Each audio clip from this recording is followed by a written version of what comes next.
നീ ഇതെവിടെ പോയിട്ട് വരുന്നത്? ഒന്നും പറയണ്ട, ഭയങ്കര കോമഡിയാ. ചിരിക്കരുതേ. സാധാരണ ഈ ജാഥകൾ അല്ലെങ്കിൽ സമ്മേളനങ്ങളൊക്കെ വരുമ്പോൾ നമ്മൾ ആളുകളെയൊക്കെ ചിലപ്പോൾ ഇപ്പൊ കേട്ടിട്ടുണ്ട്, പുറത്തുനിന്ന് ആളുകളെയൊക്കെ കൊണ്ടുവന്ന് അവർക്ക് പൈസയും ഭക്ഷണവും സിനിമകളിലൊക്കെ കണ്ടിട്ടുണ്ട്. പിന്നെ നാളെ വൈകുന്നേരം കൃത്യം 6 മണിക്ക് എല്ലാവരും ടൗൺ ഹാളിലെത്താൻ പറയണം. എസ്.എം.വി. ഗോവിന്ദൻ നയിക്കുന്ന വടക്കൻ മേഖലാ ജാഥയ്ക്ക് അഭിവാദ്യം അർപ്പിക്കാൻ ഇതര സംസ്ഥാന തൊഴിലാളികൾക്ക് പരിശീലനം നൽകുന്നതിന്റെ ദൃശ്യങ്ങളാണ് വൈറലാകുന്നത്. ഞാൻ പറഞ്ഞുതരാം, വെരി സിമ്പിൾ. മുഖ്യമന്ത്രിയുടെ നാടായ പിണറായിലായിരുന്നു മുദ്രാവാക്യം വിളിക്കാൻ CPM പ്രാദേശിക നേതാക്കൾ പരിശീലനം നൽകിയത്.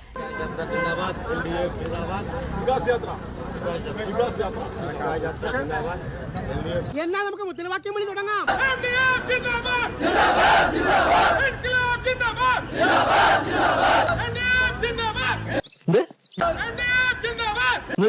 അർത്ഥം എനിക്ക് അറിഞ്ഞൂടാ. ആദ്യം ഇവർ പരിശീലിപ്പിക്കുന്ന ഘട്ടത്തിൽ LDF എന്നുള്ളതിന് പകരം NDF എന്ന് തെറ്റായിട്ട് ഉച്ചരിക്കുകയും ചെയ്യുന്നത് നമുക്ക് ദൃശ്യങ്ങളിൽ കാണാം. എന്റെ ഉദ്ദേശങ്ങളൊന്നും പഴയതുപോലെ ഫലിക്കുന്നില്ല. കുറച്ചുപേരെ എല്ലാ കാലത്തും പറ്റിക്കാം, എല്ലാരെയും കുറച്ചു കാലത്തേക്കും പറ്റിക്കാം.